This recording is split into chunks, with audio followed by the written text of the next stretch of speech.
Welcome, everyone. Welcome. This is Alexandra Van Horn with Live Well Long, where we cover all things regarding body, mind, and spirit to help people live well long. So today's guest is an amazing woman. And here's her opening line, which I want to share with you because I think it's just really great for anyone listening.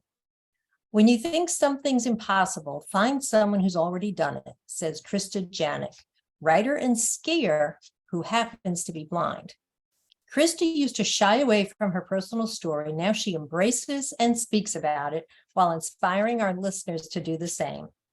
As a credibility-boosting ghostwriter, blogger, and business owner at wisewords.matter.com, Krista Giannak is passionate about uncovering the stories behind her clients' knowledge, sharing real impact in the client's voice. Welcome, Krista. It's so great to be here with you. Thanks for having me, Alexandra. Yeah, it's been a while. I was traveling and then got sick and here we are finally. So I'm grateful it's happened. So wow. So tell our listeners, I mean, you have an amazing story. I mean, the fact that you share, a skier who happens to be blind, like that's like so ear catching, How have sports and fitness helped you gain confidence and relieve stress? And tell us more about that, because that's so important to all of the listeners. It's kind of funny how when I was a little kid, I didn't like sports at all. I had no interest. And what happened as an adult is I realized that aside from the health benefits and the whole, living long, living well, like you talk to people about it, it can also be kind of an adventure. I started with martial arts somewhere around 2010. I took this, maybe before that, I'm not even sure anymore, but I went to a picnic for the blind, and there was a very inspiring person there, Sensei Devin Fernandez of thirdeyeinsight.org. If you ever want to check out some fun martial arts videos, Third Eye Insight. And Third Eye Insight, or the word spelled out? It's all spelled out. Okay. Yeah, thirdeyeinsight.org. That was my introduction. He is very inspiring because he lost his vision, and pretty soon after he started losing his vision, he realized that there weren't too many outlets for people who were blind or visually impaired where they would feel comfortable working out. Right, sure. Especially if, as they were trying to gain confidence. So he decided he was going to set it up. Rather than grieving and sort of mourning the loss and focusing on that, he pretty early on in his journey was able to transform that loss into a gain for the blind community. And I found that so impressive. Yeah. He inspired me with his martial arts training as a black belt, either second or third degree, I always forget. Wow. He was able to teach us while being visually impaired, and he was able to show us techniques that, hey, you never know, they could buy us a little bit of time and save our lives one day. Yeah. That's kind of how the confidence building started. Mm-hmm. I also was taking other classes like yoga, and I ended up finding the skiing because of Sensei Devin. He said to me, oh yeah, there's this program in Vermont. A bunch of us are going to go, want to go. And I was totally blown away because I had no idea that blind skiing was even possible. Yeah. Wow. Yeah. How does that even work? Just curious. Like, is there someone that guides you somehow? Mm-hmm. Okay. Great. Yep. So there are a number of different ways you can do it. Sometimes they take a pole, a horizontal pole where you hold the middle or you hold one end and the guide holds the other, or sometimes two people and you're kind of ski in the middle and go for a ride.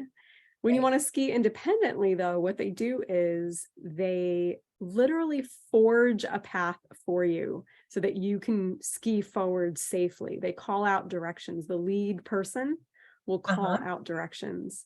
And to even get to that point, they're very hands-on in their instruction.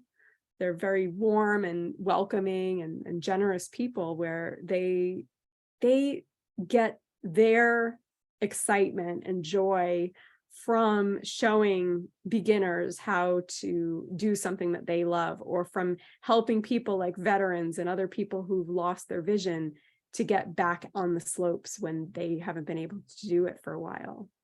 Right, right. That's magnificent. That's magnificent. Wow, wow. So you've done martial arts, and I know you mentioned something else earlier too. Was it yoga? Yeah, yoga is a wonderful sport for visually impaired people, because a lot of yoga is done without looking at the instructor, and the Right, instructor comes around and corrects you. right. So it's all done by feel. Yeah. Yeah, and that's also how I've started to have the confidence. I got some great deals online where I could get classes for low or no cost. And I started Yes. going out there to see what, I had the incentive of the deals, Mhm. to actually Right. get out there and try Yeah. to see what happens when I worked out. And I found that some of the classes that are mainstream, no particular adaptations for people with disabilities, but some of them, the teachers go around and correct your form and that sort of thing. And I could also ask questions before or after class. And I've taken some personal training sessions so that I could go over certain things with the instructors as well. So that way I would be able to keep up in my classes easier. Right. Get the personal tweaking that you needed. Yeah. Yeah. And the point I'm making is that a lot of times it's about thinking outside the box and Mhm. finding people who've innovated, or just kind of going to the teachers and expressing a challenge and seeing what they do with it. I kind That's of great. looked at it like, well, if it sucks, well, at least I went out there and tried, and at Right. least I experienced what was going to happen, rather than not trying and regretting it down the line. Yeah. And I think even your experience of trying it and then asking the teachers for guidance is not only is it your challenge and you're learning, how to progress in whatever the activity is, but it's probably also great for them because I'm guessing unless they're like specifically teaching blind people, it's a growing experience for them. Like, how can I instruct this in a way that really relates what they need to know? Yeah, some teachers have said that. I mean, some classes, it's kind of a non-issue without me there, because everyone is looking at the instructor the entire time. Right. But other classes, especially if they're trying to teach form, Right. sometimes it helps to explain more to people and to remind people as they're exercising. Oh, remember your knees or your elbows or whatever it is. Remember your hips. They kind of Right. will give pointers about different parts of How your it should feel. body. Right. How it should feel as opposed to what they can see the instructor doing. Yeah, Excellent. in Excellent. that Wow. sense, I think it benefits everyone Right. to be Right. able to feel what needs to happen when you're exercising. And I find that fitness can relieve stress in the sense of getting out all my, pent up energy. Yeah. Absolutely. I know, like it really makes a difference in my own life, the days that I work out versus the days that I don't. The days that I work out, I just feel like I can, charge through the day and handle anything as opposed to, the other days where it might be a slower start. Well, I've also found that not every workout is going to make me feel any better or relieve stress in that way.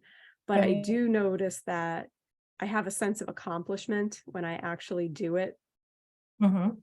that I'm Mhm. proud of myself for taking the time, for taking the effort, Right. Right. for Push mindset doubts or something.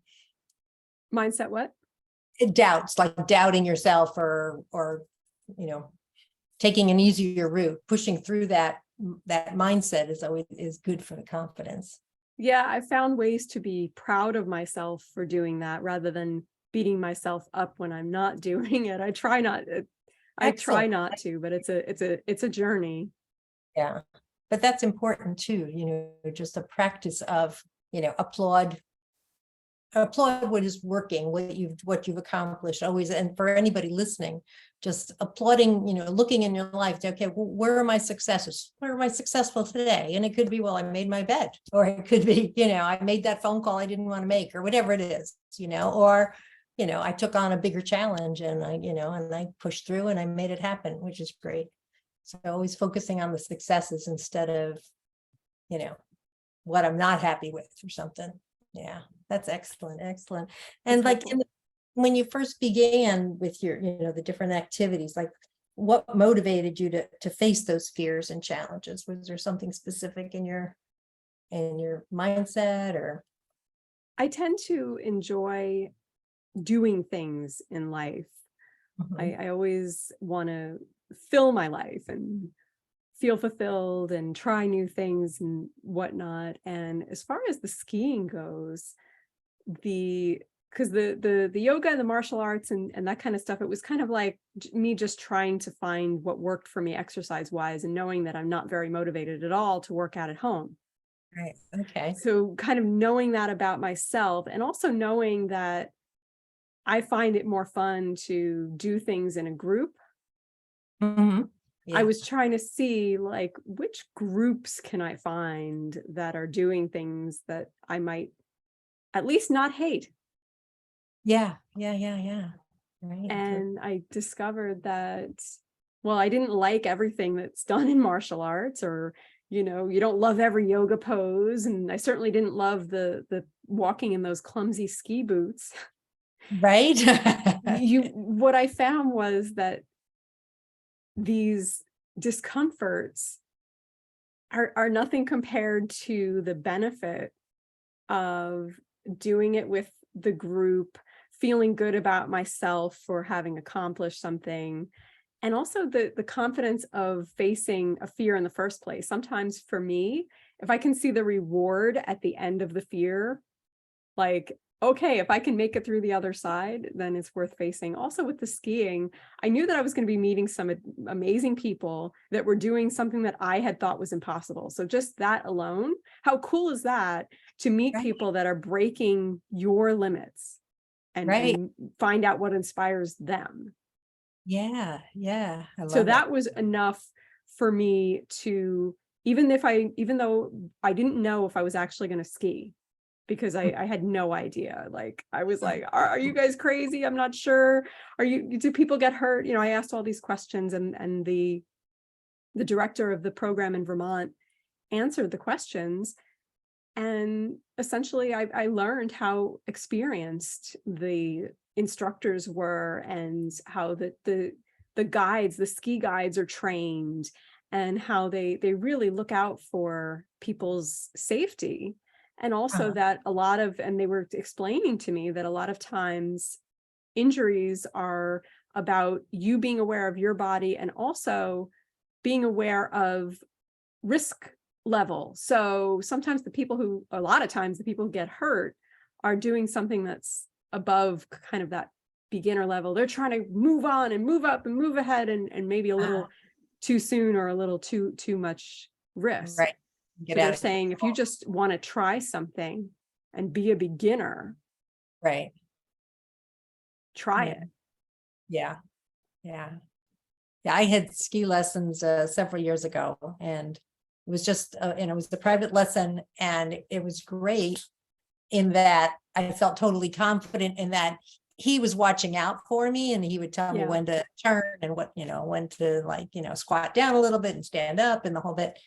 Um, exactly. So much of it and I is also felt feeling. like he was, yes, yes. And I also felt like he was also watching for, is there anybody crazy out of control that, Yes, that's always been my concern. I was like, is there mine somebody out too. of control that, has nothing to do with me that's coming my way, Yeah, that's still a fear, but Yeah. I felt that it was worth facing that and going Yeah. out there anyway, because you can have accidents anywhere doing anything in terms of that. Right, right. This is true. This is true. So tell me, how have your experiences with sports and fitness changed your business, which is really a cool perspective. I used to shy away from my personal story, especially anything that included any sort of weakness or perceived weakness. Mhm. That blindness angle, I didn't have fun talking about it because I got tired of the same old boring blindness questions. And I also felt that the discussion about the blindness was actually getting in the way of me talking about me. I didn't Right. want the first Seeing questions the in the, blindness. Yeah. yeah, I felt like they saw the cane first, the blindness first, and not me first. So when Mhm. I went online, I didn't want to put my blindness out there front and center. Right. The Right. problem was that people are going to have the questions, people are going to ask, people are going to tell stories about us, whether we want them to or not. So we might as well direct or influence the stories that people tell. That's Yeah. where the skiing came in, because suddenly it wasn't just the token, oh, you're so inspirational because you have a disability and you got out of bed today. Right. It Right. was, wait a minute, I'm inspiring myself because I tried something that I didn't think I could do. Yeah. It Yeah. changes the focus from low expectations to, wow, I found an inspiring community of people with disabilities. This isn't about how extraordinary I am. It's Right. about the fact that I found people who are doing things that are worth doing and Sure. inspiring others. Right. And breaking through personal boundaries, like, wow, this is something I never thought I could do. That's awesome. It's It just, changed, yeah, it changed the way that I talk about my blindness. And it also changed the way that I interact with clients as a writer, in the mm, sense that I can now be a role model of what it means to stop hiding, what it means to start embracing, and what it means to tell a strong story. This isn't about bearing your soul, although there may be reasons why people would want to do that as well. There certainly are places and times and reasons to do that.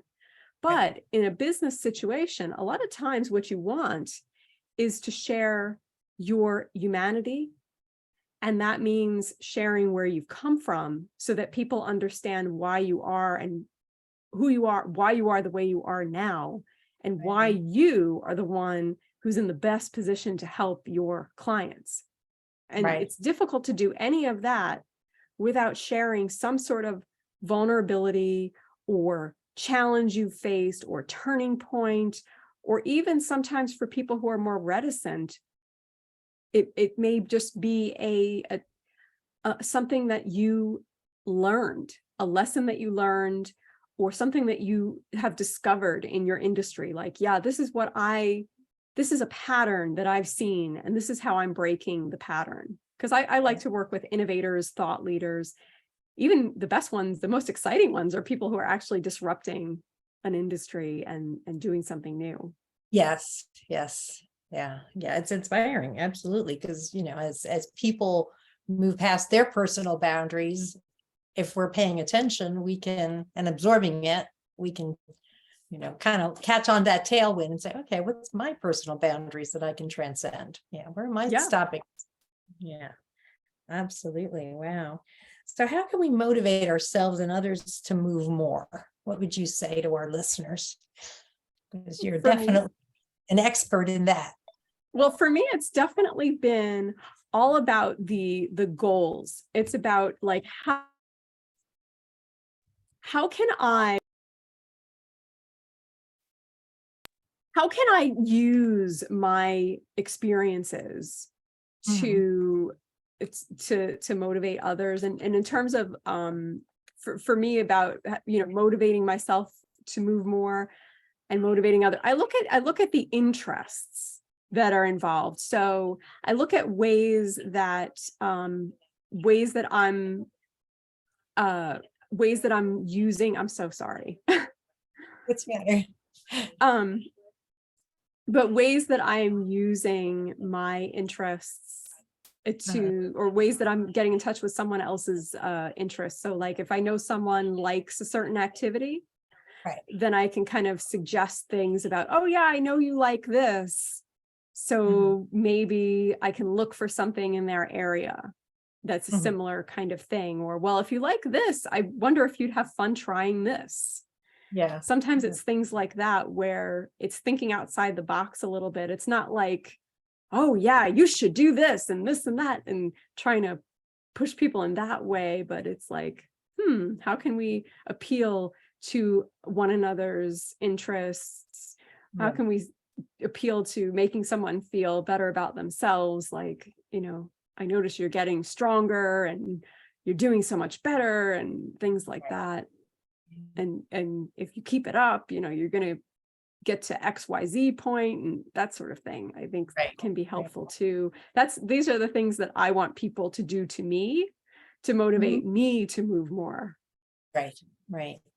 And I know whenever I have like taken on a different challenge, whether it's walking, running, or cycling, or whatever, it's always so empowering to say, okay, I'm going to join this challenge, and whatever it is I'm going to do for a month or something, and it's just getting to that end point, whatever that activity was.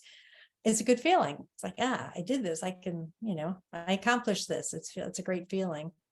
So whatever anybody's activity is, they can, they can set a challenge or join a challenge, because there's so many. That's like the latest thing now on the internet. There's all these different challenges for different things. So it's great, a 30-day challenge for this or 30-day challenge for that. So that's a great way for people to just move outside of their comfort zone and stay with something for a length of time.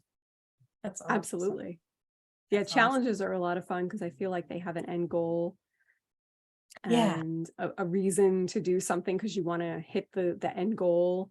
And Right. I've done challenges with groups. Uh-huh.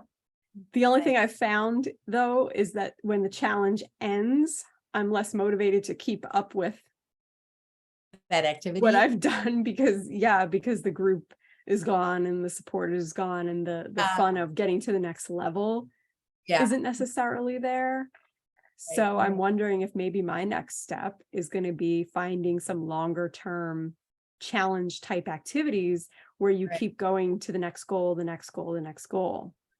Right. One of the ones that I joined, it's called the Conqueror Challenge. And you sign up for it, and it's maybe a month long or whatever. Actually, it's I don't know if they go by. I think they go by days, number of days, and different lengths, and it could be walking or running or whatever the thing is. Obviously, you probably have to find something that works for what your goals are. Mhm. But at the end, they mail you, when you complete it, because there's a fee. It's like $20 to join each one. Mhm. But then at the end, they mail you this medal, which is Oh, kind of cool. cool. So I've got all these medals I've been collecting that I'll, share with my grandchildren when when I no longer need them. Or Fun. want them. Yeah. So it's fun, it's something to look forward to. Cool. So cool. So how can people find you? I know we've got a couple of links here that you sent me. So Yeah, your website is wisewords.matter.com, right? Is that the main way you would like people to reach out to you? that is the best way. You can, of course, you can always email me Okay. at Krista@wisewords.matter.com. That's Krista with a K. My Mhm. phone number, my social media. I'm on Facebook as Wise Words That Matter, YouTube as the same, and I'm on LinkedIn, Krista Giannak, because I am a ghostwriter and blogger for other people who are innovating, people who are thought leaders. So it's important for me to use my story to inspire action on their part and then help them by using their stories to influence their people to take action. Love it. I love it. So as a ghostwriter, just focusing on that for a little bit. So I'm assuming, and you correct me, you sit with the client or Zoom now, of course, probably, and you try to get a sense. How does your interview process go with your potential client to get a sense of how you can represent them? To begin with, regardless of what I'm going to write for them, I'm looking at who are they? Why do they matter? Mhm. Who's their audience? And who cares? Not in terms of being derogatory about, oh, who cares about your business? You don't matter. No, I don't mean that. I mean, who in their community cares the most about what they have to offer and why. Right. A question that I'll ask and that'll get people to ponder is, who trusts you and why? Because it really is all about, when you're sharing your knowledge and when you're sharing the stories behind your wisdom, Right. you're doing it because you want to build trust and boost credibility. You want to be known, trusted, so that you can then be empowered to do all these other things like booking speaking gigs or getting your clients to take other types of action with you, or changing Mhm. someone's idea, someone's mind. Right. Right. Excellent. Excellent. Wow. So this has been wonderful. I love learning about everything that you've been up to. I just think you are such a leader for all of us, which is just, it's exceptional. So what I'll do is all of the links that you shared, your email, your website, Facebook, I'll include those in the show notes. So for our listeners, if you're driving and didn't get a chance to write down how to contact her. Well, I never put an email in just because of spam, just because of spam bots. But yeah, everything else, absolutely. And you all know, you can sort of spell it out so that hopefully the spammers don't. Yes. Awesome. Awesome. Well, thank you so much. This has been great. And I look forward to talking with you again soon. All right. Absolutely. Thanks.